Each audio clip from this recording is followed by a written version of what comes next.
you guys how the shelves look from the kitchen. It's coming in from the side porch because it's one of my favorite views, is just seeing it through the kitchen and the sitting area. It's not obvious that it's a bedroom. It doesn't reek like I'm looking at their bed, I'm looking at their sheets. It just kind of feels like a continuation of the sitting area. And we're just so happy with it. You know, this house has some weird angles going on, so you can see that it is an angled wall, but by extending the cabinets all the way across, it actually, we think, blends it in a lot more. It was much more obvious when there was a dresser with a rectangular shape sitting in this empty area, that it was sitting in sort of like a squished corner and not a 90-degree angle corner. But now the bedroom looks like this, and it feels like very uniform, and it just continues the line.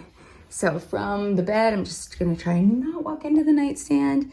You can see that we have height with the curtains on this side and the view out the beautiful windows, height above the fireplace with the picture, and then height with the shelves.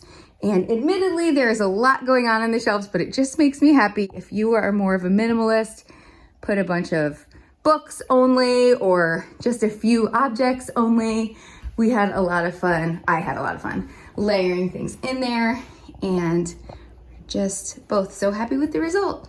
So that is the story of adding 3 IKEA shelves and way more storage. Remember, we used to have only these 2 cabinets and these 2 cabinets in here, and then a 3-drawer dresser. Everything from the 3-drawer dresser fits on 3 shelves in this alone.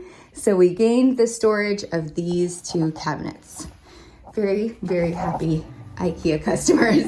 Not an ad, not sponsored. Hashtag IKEA for life. Okay, bye guys.